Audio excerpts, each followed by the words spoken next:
Watch out, world, I'm coming through. Watch out, world, I'm coming through. Watch out. You've experienced life, love, lost, have no fear. Just keep pushing, be strong. Keep the faith until change comes. Strength is not how much you can ever overcome in what you couldn't do alone. I'm determined to. Yeah, I'm a win, I'm a win, I'm a win, yeah. I'm a win, I'm a win, I'm a win, I'm a win, I'm a win, I'm a win, yeah. I'm a win, I'm a win, I'm a win, yeah. I'm a win, I'm a win, I'm a win, yeah.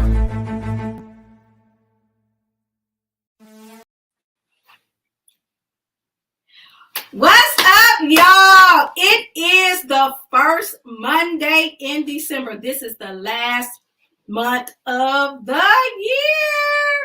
Woo! We have made it at the end of 2023. I'm sorry, but we got a little started late, had some technical difficulties, but we won't stop because I'm a win, I'm a win, I'm a win. Yeah, no matter what goes on, we are going to keep pushing. So, it is the month of December. My grandmother used to sing the song, now tell me when was Jesus born? The last month of the year.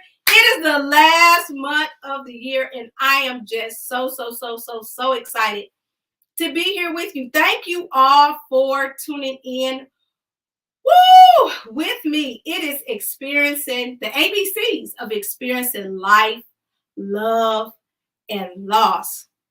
Listen, we have gone through a whole lot. We have experienced this thing called life, even love, and we have lost a little bit, but we are still here. Thank God that we have made it and we are still here. Why don't you go ahead and do me a favor? Share this live. It is going to be epic and life-changing on today. We have a very serious topic I can't wait to dive into and can't wait to introduce you all to my guest that's coming up. And now it is tea time with Tisha. All right, so tea time is when I spill the tea on some things that's concerning me, and it gives you an opportunity to ask me a question. Whenever you want to ask a question that's not about the topic or even about the topic, you could go ahead and ask me a question. So while you're thinking of something, let me go ahead and spill it. I am one of the ones who decorates for Christmas in October. Yes, I love Thanksgiving. I'm thankful. I have a grateful heart, very thankful. And I know we're in that particular season, but it's just something about the Christmas decoration that just brings me so much joy. So as soon as I can get to it, I get to it. In October, the trees are coming up and the decorations and all of that. So I don't know, am I by myself right here? Well, I'm the only one that I have a couple of friends that just love, like, Thanksgiving is their favorite holiday. And they just can't get with the fact that they think that I skip over it. I'm not skipping it, but I just want to celebrate the Christmas season and the decorations. It does something for me. So I am here to say I'm spilling the tea. I'm the one that gets down on the Christmas decoration early. But I know that I'm not by myself. Some people don't want to even let anybody know that particular thing. But listen, there's nothing wrong with it. I don't see nothing wrong. I don't see nothing wrong with it. Listen, today we're going to talk about the letter T. We have started with the alphabet from A and we're up to the letter T. Today we're going to talk about trauma. It's not your fault, but transformation is your responsibility. So we're going to talk about the experiences of trauma. Now, for you that are new to the live, we have an interactive live where you can type your comments, you can ask your questions midstream, you can testify, you can tell of God's goodness, and how he's been good to you, how you have went through a certain situation and he brought you out. So we're here to encourage one another because we're just so excited. And we understand that life is just not about us and everything that we go through. There is purpose to it. And if we overcome by the blood of the Lamb and the word of our testimony. So it takes our testimonies to help others get into it. Let me go ahead and do some shout outs right quick before I go on. I see some people have gone on. Hello there, Nikita Calhoun. Good evening. I am happy to be here with you. Guess what? I'm happy too. Anybody here getting happy? Can't you see we get happy? Nikita sing that song, Happy.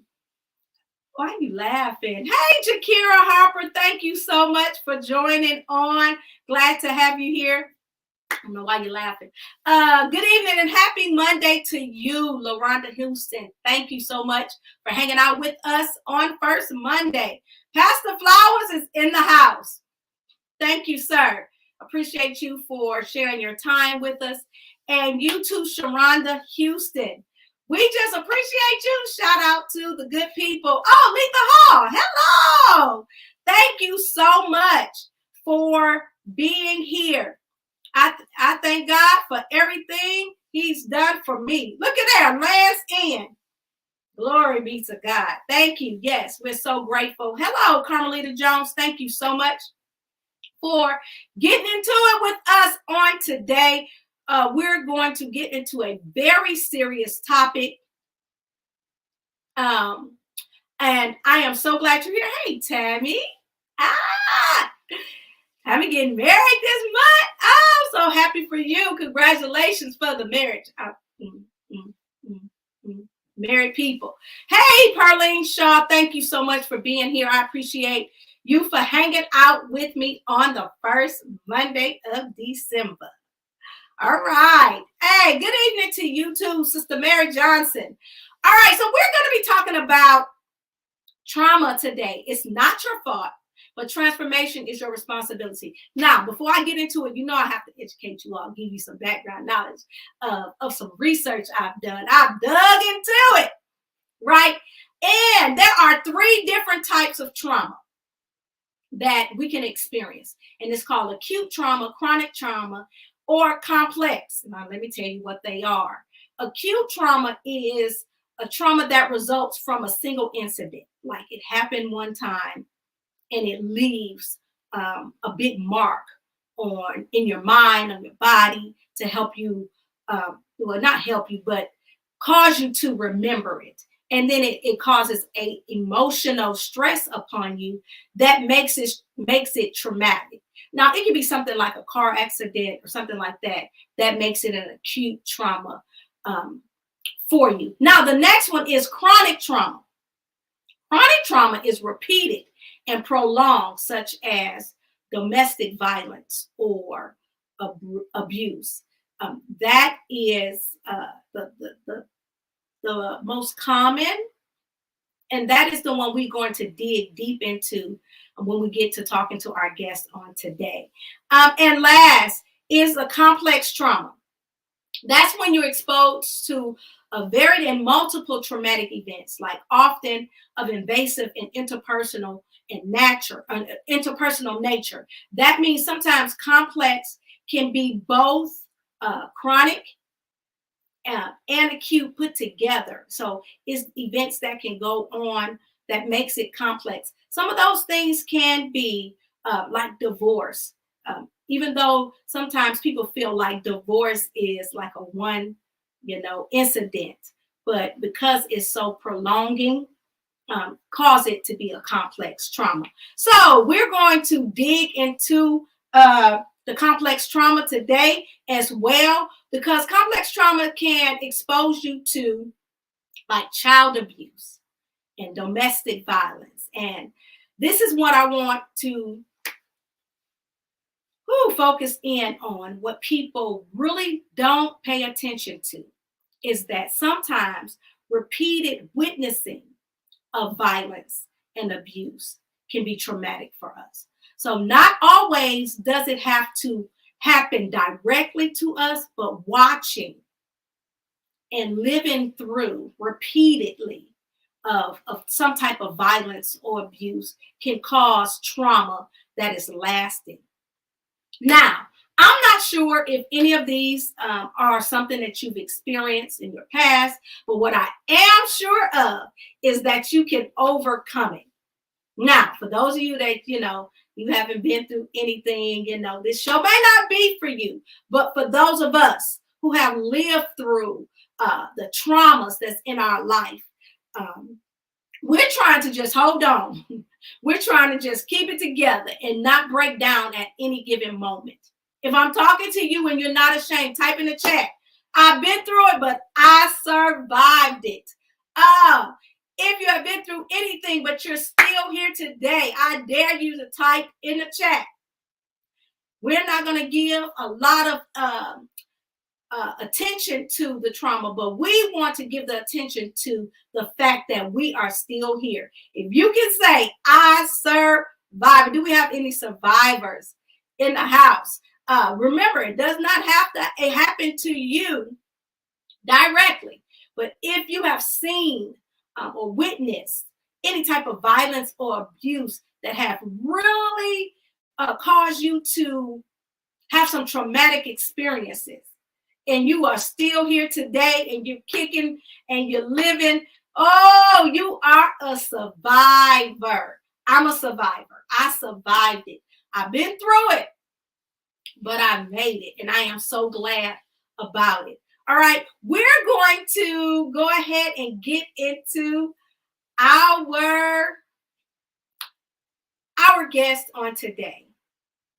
Let me tell you a little bit that I know about my guest. She is the author of a book called My Pain is My Power. Right? She has been through a lot of traumatic events throughout her life that started early, but she's going to tell her story and share her testimony with us, and we are so glad to have her today. So give it up for Tanisha Bankston. Woo! Hey, girl. How are you today? How are you feeling today? Are you in a good space today? Yes, ma'am. I'm good. How are you doing today? I am well. Thank you so much for being with us today. This is something that I know is dear to your heart. You've written about it, and we want to know what's going on with Tanisha. So I'm sure the people here, all our visitors and all our listeners, want to know, who is Tanisha Bankston? Who is she? Okay, I am Tanisha Bankston. I'm from Mississippi. I'm a mother of 3 children, and I'm just serving God and doing what God has called me to do, and just moving forward with life and seeking to help other women and children. And I'm a licensed insurance agent and an author and a speaker, and that's who I am. Well, great. It is so good to have you. Thank you so much again for just being here and taking the time out. First of all, I appreciate you for having the strength to tell your story. You mentioned that you're from Mississippi. Help us to understand, like, what part of Mississippi, what was it like? What was your childhood like growing up? My childhood was like Mississippi. I'm from Grenada, Mississippi. It's a small town, and it's just small here. And my childhood was very, I would say, horrible and hard growing up. Mm-hmm. And some of the people, here just, well, in Mississippi and Grenada, where I'm from, it's just like, what happens in the family with that mentality, what happens in the family stays in the family. And that's how it was with like the surrounding of where I was from in the areas of my growing up. Okay, great. Thank you for letting us know your background, so we could get a good understanding of like where you come from and where you are today. So I read your book. Let me show you. I have the book, y'all. I have your book, and it is an amazing testimony of how God has brought you out from the things that you have gone through. So, if you don't mind, start from the beginning and tell us, what happened to you. I was first raped at the age of 5 years old. And I remember my mom, when he was raping me, I remember kicking over a carousel lamp. I thought it was lit, but it couldn't have been lit because the house didn't catch on fire. But as he was entering inside of me, I managed somehow to kick him off of me. And that was nobody but God, because I was a 5-year-old child and this man in his 30s. And I, like I said, managed to kick him off of me. And I remember getting up, running across the railroad tracks to my mom crying. And she called the ambulance. And as they're standing there when the ambulance got there, I remember, because before all this happened, I was once this playful little kid playing with my friends, and I just became muted. I remember having, just like my brain did, a shift. And from that moment, I became someone else. And when I went to the hospital, I remember seeing blood on the hospital sheets.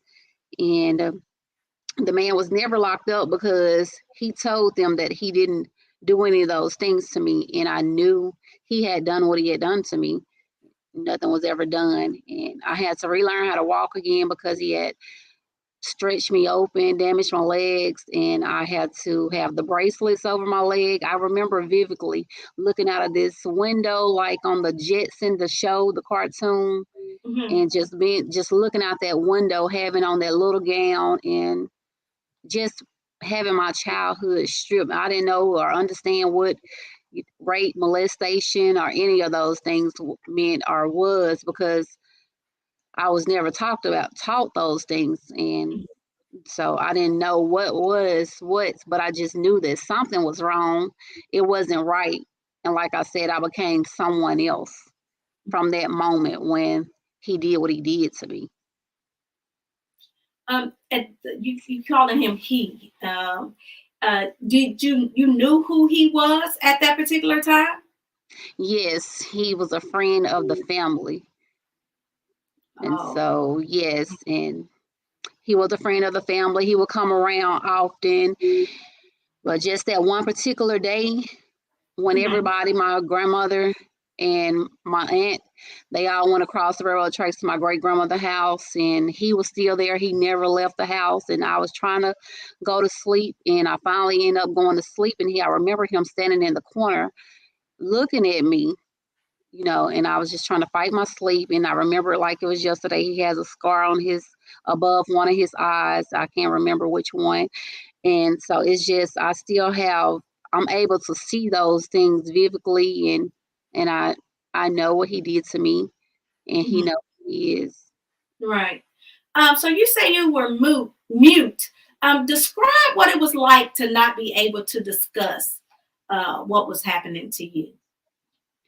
When I did speak out at the age of 5, and I told my mom, she believed me, and I told others, and some others did not believe me, especially the hospital system did not believe me. So I feel as though by me, I say I was muted because I wasn't protected in no type of way, and I just became someone else, and I didn't get the help or the therapy that I needed, and it just caused my voice to be muted. I wasn't able to speak about anything that happened to me, like the rape, molestation, the incest, the domestic violence, and I was able to just carry on with life. It's like I isolated that out. It was like a blockage, and I was just moving on with life. But I became a target to other men, and I became easily bullied by people because I was just timid. I was fearful, full of fear, and I just was muted. My inner voice was muted. The little girl on the inside had no voice anymore. Explain to us how you feel like you became a target. What was going on that made you feel like you was a target for older men? I felt like I was a target because there were men in the neighborhood. All of this all happened in the neighborhood, like friends of the family in the neighborhood. It seemed like they just targeted me. I was just this little kid, playful. There were other kids there, but I was the one they were coming out there. I don't know if it's because they knew about me being raped and molested when I was 5 years old or what, because my mom wasn't around, or just feeling like nobody paid me no attention in the family. And they would just come to me and lure me from my aunt's house and tell me to go walk down the street or walk to the store so they could pick me up. Or when I went to the candy store, and just had me to come in the house and just do things to me. Right. So that's why I felt like I was a easy target. And it's like they seen the fear and the timidness in me. Right. I remember reading in the book about when you were 11 years old and like the neighbor's grandson or something like that. Tell us about what happened with you at 11 with this neighbor's grandson. I would always go to the candy store around the corner, the neighborhood. There was a candy store in the neighborhood, and the grandson would be there. And there was this one particular day, I went in to buy some candy, and he told me, he said, you can get whatever candy that you want. And he said, come to the back. I didn't want to go to the back, but once again, my inner voice was muted. I didn't know how to speak out and to speak up for myself. And so he took me into one of the bedrooms and he laid me down on the floor, and he pulled out a red condom and he stuck his fingers inside of me, and then he went inside of me. And he told me I was his girlfriend, and I didn't know how to tell it. I don't know what I felt. I just know I had so much fear, and part of me felt like if I spoke out again, who will believe me? Because when I spoke out when I was 5, nobody believed me, not even the hospital believed me, not even, the police. And it's like I was failed. So I didn't know, I didn't have a voice. Yes, that's sad. You mentioned in your book that with the neighborhood son, there was a time that the police caught him. Right? Yes. Yeah, tell us about that time. Okay, the neighborhood grandson, there was this one day he took me to the hotel, one motel. His friends took us there. You would have thought they would have said something about them being grown and this child and this grown man, but the police back then, well, now they still do it. The school, he had me to miss school, and he took me to the motel, and the school called my aunt and said that I wasn't at school. And she said, well, I sent her to school. And so then she notified the police. And so therefore the police just came to this hotel. Once again, I say that was God, because out of all these motels, they came to that motel, and they came knocking at the door. And he had me to take my clothes off, and he took his clothes off, and he was just about to go inside of me and have sex with me, but his body was against my body. And so his DNA was on me. Well, his pubic string of hair was on me. And so when the police came to the door, he opened the door, and they said, is Tanisha here? He acted as though that he didn't know who Tanisha was. And so the police were about to leave. But this one police officer, he turned around. They looked under the bed, of course, and they didn't find me under the bed. And the guy, he put me in between the mattress, the mattress and the box spring. That's how small I was. Wow. And he made the bed back up and everything. And so this police officer, he said, wait a minute. And he lifted up the mattress, and there I was laying there inside the mattress, between the box spring and the mattress. And so the police got me up, and they took me to the hospital, and they took the guy to the police station and questioned him. He had already told me that if we were to get caught, tell him that nothing happened, because if I do, then he will go to jail for a long time. So he had already manipulated me, and I was already afraid and everything. And so I think I remember telling them that he didn't have sex with me, but he was about to have sex with me. And they took his pubic string of hair from me and took my clothes. And I was told that by him not touching me or doing anything to me, then they couldn't charge him. I was 11 years old at the time and he was in his 30s.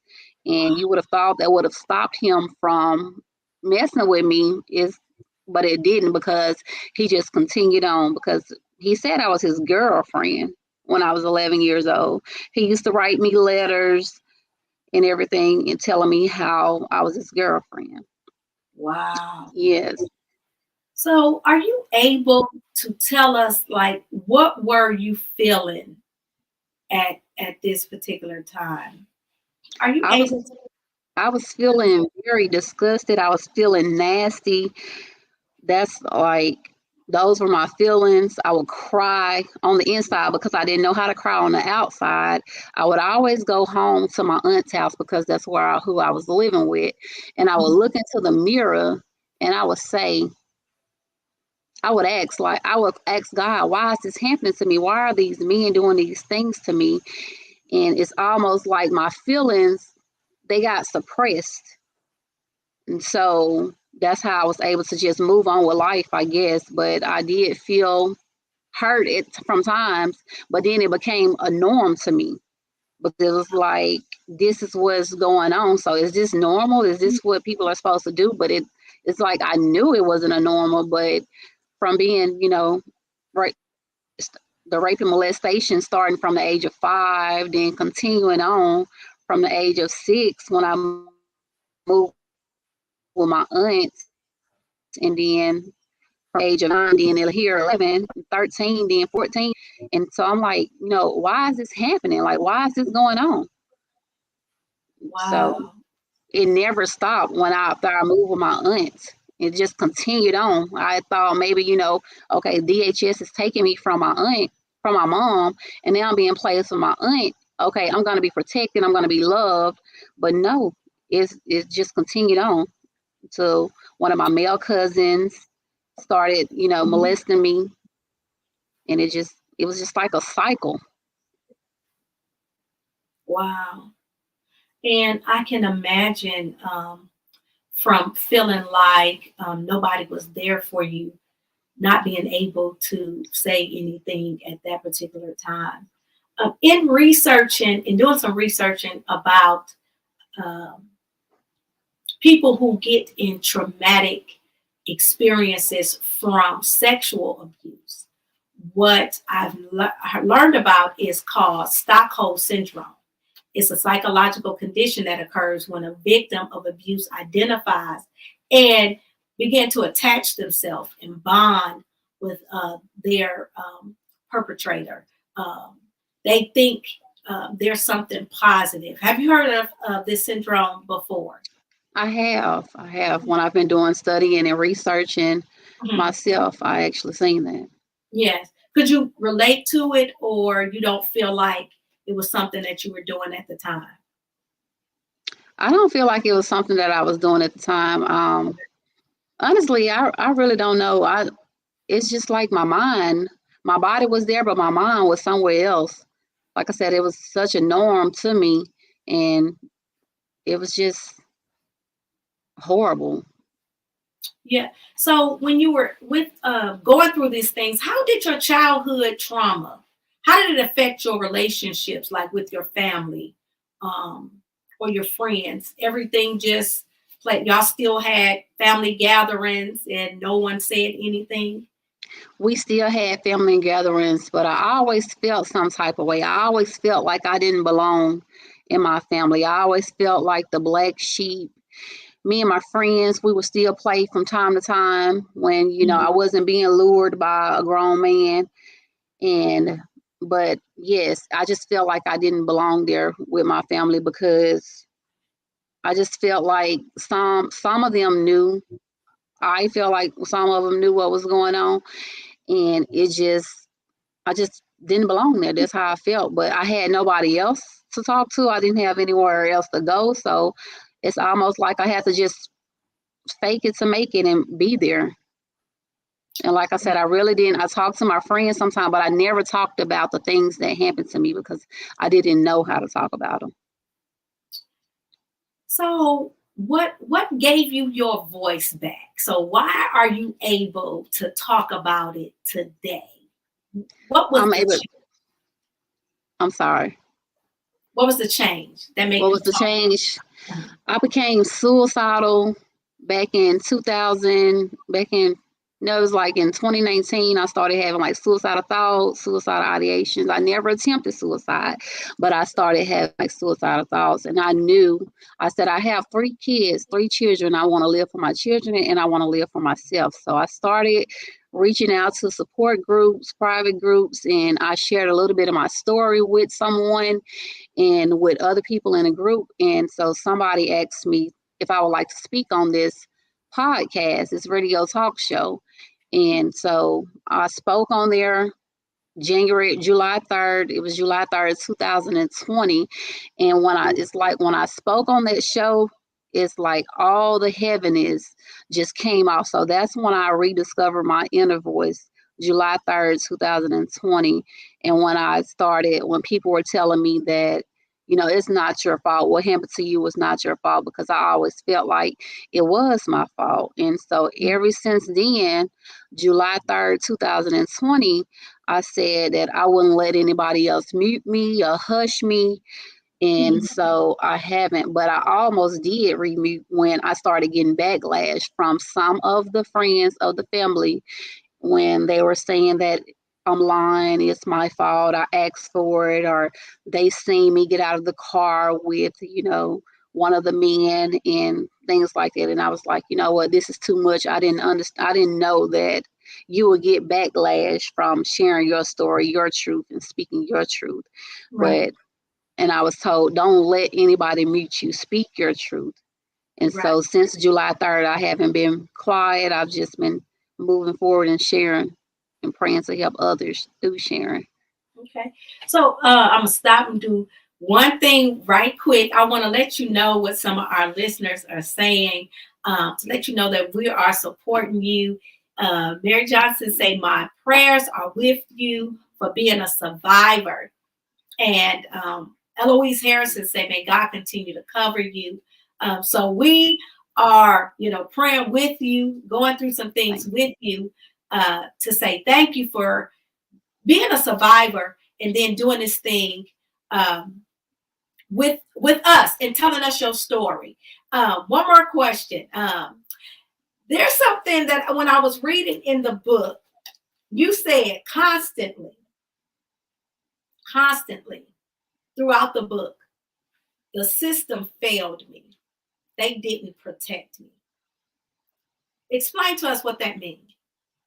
That means going back to when I was 5 years old, going to the hospital, and by them seeing blood on the sheets and me telling them that this first man had raped me and him not being locked up, I felt like they failed me then. And going forward until when the another man took me to this motel and the police seen them, when the police came, and he was never charged for anything that he done by him, even though he didn't do anything to me. I felt like he still should have been charged because he had a minor in a hotel and nothing was ever done. I felt like they failed me then. I felt like the system failed me when I got pregnant at 13 by my cousin's husband. And by me being a child in school, no social workers ever came. Nobody ever talked to me about anything. I felt like the system failed me then. I also felt like the system failed me when I was 15 and a DNA test was done with me. I was 15 at the time. My cousin's husband, the one who got me pregnant, he was like in his 30s, I believe 35. And there was a judge in the room. And there were people, the DNA people swabbing us. And nobody ever asked any questions. The judge never said, well, okay, this man is older than, this is a minor. She's 15 and he's in his 30s. So we're going to remand this man. And if these tests come back, I feel like it shouldn't have been when the test came back, but by him being older, by him being grown, something should have been done. Right. And I just feel like the system failed me then. The court system, the judicial system, the school system.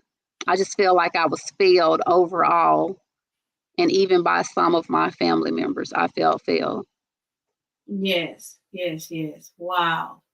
Um, Nikita says, you telling your story gives others to open up and tell their story. May God continue to cover you. What I want to know is, where are you in your forgiveness process? Because I know forgiveness is a process. So where are you in your forgiveness process? I have forgiven everybody. I started hearing God's voice in 2019, and he started speaking to me, and he started saying that I heard him say, it's time for you to start your healing journey. He said that forgiveness is everything. And he said, in order for me to work on you and start healing you, you have to forgive everyone who's done wrong to you. I Mhm. found that very hard because, like you just said, forgiveness is a process. It's not an overnight thing. But I had to forgive. I forgave wholeheartedly. And I said, I forgive all 6 of y'all for what y'all have done to me, Wow. and I release y'all and I turn you over to God. And it's like when I did that, it's like weights came off of my shoulders again, because God started speaking to me even more, and I started hearing his voice even clearer, because I had to forgive. And it is most definitely important, because forgiveness is like, if you don't forgive, those strongholds stay on you until Mhm. you forgive. And forgiveness is not for them, it's for you, so that those strongholds don't keep you bound, and so that you can move forward with life. Some people choose to put it in a Pandora box and move forward from it. I chose to, advocate and turn it into passion and to help others. That's good. That's very powerful that you're even able to do that. When it comes to our trauma, and when we have trauma in our lives, we have to get to the point when we make a decision to not allow it to guide our lives nor determine who we are. We must come to a transformation state. So that's how I get from trauma to transformation. Now, what does transform mean? Now, transform, according to the definition, means to make a thorough or dramatic change in a form, appearance, or character of doing something. Um, but according to the word, it says in Romans 12:2, and be not conformed to this world, but be ye transformed by, like, how do we do that? By renewing your mind, that you prove what is good and acceptable and perfect, his perfect will of God. Now, how do we renew our minds? How do we keep doing this? We think about what God said about us, and not necessarily what our mind is trying to force us to believe based on what we see or what we have gone through. We have to allow Christ to be in us. And in order for us to know what he's saying, we got to get in that word and read it, believe it, gravitate to it, and then start saying what we have read and what we believe based on what he said. Now, when we come to renewing our minds, we have to think about the God version of our life. Like, what did he say concerning Tanisha? What did he say concerning Tisha? Now, I read in your book that you had an experience on September the 4th, 2020. Can you tell us about that experience? Yes, ma'am. Yes, ma'am. The greatest experience ever. God spoke to me on September 3rd, 2020. He spoke to me in a dream, and he said, you say you want to be healed. You say you're ready. He said, I'm going to give you these instructions for you to do in the morning when you get up. He said, I want you to go into your boyfriend's room, your fiance, and I want you to run from one room to the next room. And I want you to just keep doing that. And he said, I'm going to heal you. And so on September 4th, I got up and I told him, my fiance, what had happened, what God said. And he said, well, if God told you to do those things, you must do them. And so I started running from the bedroom into the living room. And I started feeling a tug and war. I felt the enemy on my left shoulder, and I could feel the angels on my right shoulders. And the enemy started saying, the devil started saying, no, you're mine. You're mine. I'm not going to let you go. I could actually feel and hear these things. And he said, I'm not going to let you go. I'm not going to let you go. The strongholds were still there. The pain and everything was still in my soul. And the angel said, no, tell him you're no. He can't have you. And so you keep running. You go back to the living room and to the bedroom. And so my fiance left. He left me and gave me my time. And so I ended up falling out in the floor. I remember screaming and just hollering and just spreading my arms out and saying, God, I trust you. God, I trust you.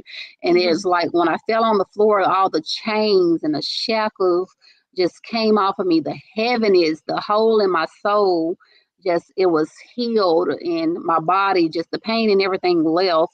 And that night around, I don't remember what time it was, but I know it was night, God spoke to me again, and he started, I could feel fire going through my body. I could feel things. I could feel healing, me still being healed, and God still working on me and working within me. And I started getting up, and I got up and I started speaking in tongues. I've never done anything like that. I started just getting up, running from just back and forth. And I've said, thank you, God. Thank you, God. And God just started showing me dreams and visions. And so, yes, from that moment on September 4th, I was healed and delivered and set free from my pain in my past. I have no pain in my soul. The hole has been closed. God has healed me. And is that how you're able to forgive those who have caused you a whole lot of pain? Yes, very much so. Yes. So how did you come up with the title, My Pain is My Power? What does that mean? How does that resonate inside of you? It resonates inside of me. It's from the pain that I've gone through and being able to turn it into power.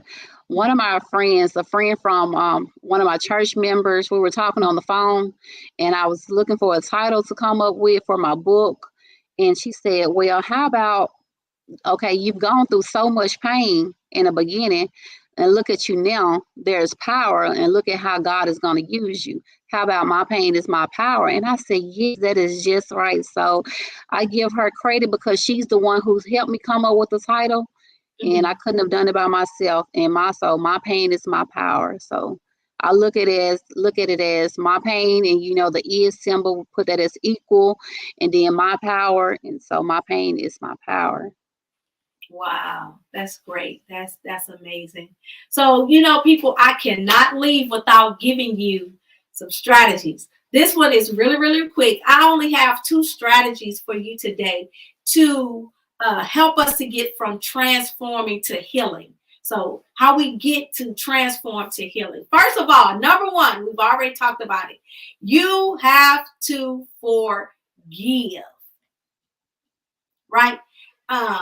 Your ability to heal cannot be conditional on the ones that hurt you, or the ones that has done this traumatic thing to you. But it is you taking this hurt and wanting to forgive. Listen, the only way that you can get to that particular thing is to understand, like you spoke before, the forgiveness is not based on them wanting me to forgive them, but the forgiveness is based on me wanting me to forgive, because that is the beginning of the healing process that can lead me to getting healed, not being bound from the pain that it has caused me. Now, just because I said it that easy does not mean that's going to be easy. How can we do it? It requires a daily choice to intentionally practice forgiveness. Just like, the Bible says, choose ye this day who you will serve. When you wake up, you have to choose to forgive, because although the traumatic experiences is going to come back to our memory, traumatic memory is different from regular memory. Traumatic memory will, when we get that thought, it causes us to have that same pain that we had. It causes us to feel the same feelings, see the same things that we saw. other than just a regular memory. So when we get to that particular thing, we have to choose, like, listen, even if it crossed my mind, I forgive them. I'm going to be able to release them so I won't hold grudge and have that in my heart and cause more pain to me. There is beauty in forgiveness. Wow. And just making a decision to do it. Now, when we come to Christ, we come and we say, yeah, Lord, forgive me for everything that I've done. But we don't take that same process in forgiving because, of course, it was done to us. Number 2 is give your mind to God so that you can think like he thinks. That means when you come to him, you have to give, not only, how they say, get a preacher your hand and guide your heart. You got to give him your mind too so you can think like he thinks. So when you come to these situations in life, it'll make it just a little bit easier. Oh my goodness. I thank you for what you said and knowing that you needed to forgive in order to get through this particular process. Even the encounters that you had with God, the personal encounters that you had with God, just shed the light on us that we need him. He is omnipresent. He is always there. And there is healing for everyone. Before we get out of here, is there anything else you would like to share with our audience? Yes, I want you to know that you're not alone. Mm-hmm. And I want you to know, like God said, to go out and tell the world what he's done for me. And God said, if he did it for me, he can do it for you too. I want you to know that, to find the support, like if you're going through something, find someone that you can console in and that you can trust, and that to know that God places therapy and counseling out there, but to find the right one for you. So, and don't give up. That's good. So how can anyone who wants to reach you or get a copy of your book, how can they do that? You can message me on Messenger. I'm on Tanisha Bankston. I have My Pain is My Power business page. Also, my books are on Amazon, Barnes & Noble, and my website, mypainismypower.com. Yes. Oh, that is great. That is an awesome testimony. And for you to come from being mute to being able to stand before people, and because when you tell the story, you kind of like relive it again. But to be strong in your healing process and be strong and not even just go with your strength, but have the power of God stand with you. You can be bold and stand against the wiles of the devil. You can stand against anything and you can be an overcomer. So for anyone who has had some traumatic experience in your life, today is a day, because we have an omnipresent God.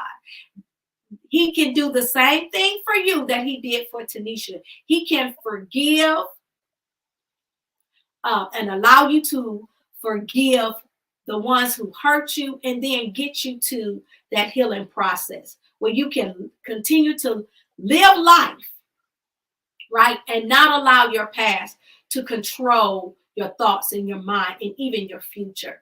We have control over it. We can determine if we transform by renewing our mind, thinking differently. Because listen, this fool brain of ours don't think right all the time. So if we get into God, right, let this mind be in you, which is also in Christ Jesus. That means you think like he thinks, right? And we can do that by getting into the word. Also, I am a big promoter of God first and then counseling. Get you some counseling, just like Tanisha said, get someone that fits you. It just doesn't make sense for you to be a believer and you don't get a believing counselor. So it don't make sense if you was not a believer for you to get a believer. They're gonna tell you something contrary to what you believe.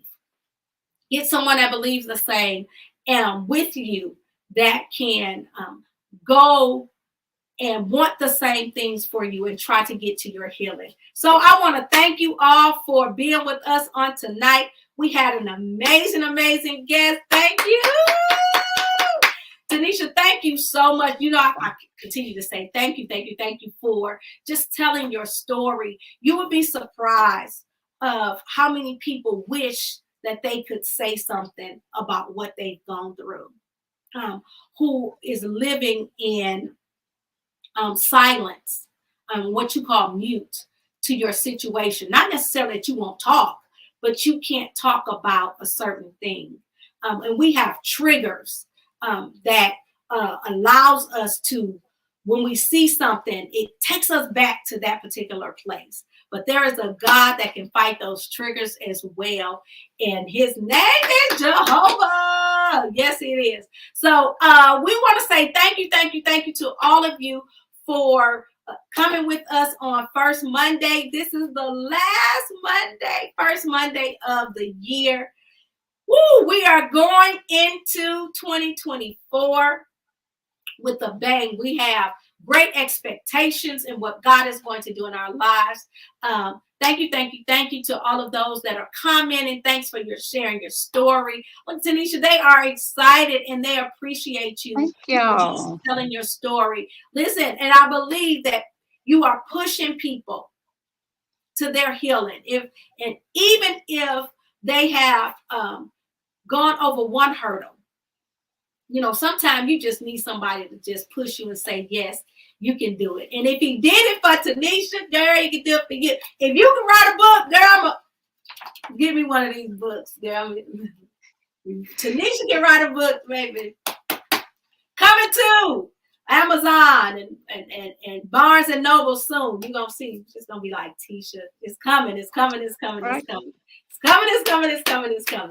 And you too can be a part of that same accomplishment, because God, it has no respect of person. What he does for one, he can do for others. So if you are in the need of some type of healing, go ahead and search for you a counselor and believe that you can be healed, so you can start your process of forgiveness, because that is very, very, very important. So I want to say thank you all once more and again, and I will see you all on next First Monday. Merry Christmas! Noel. Y'all have a wonderful end of the year, and I'll see you all next month. Love you all. Bye-bye.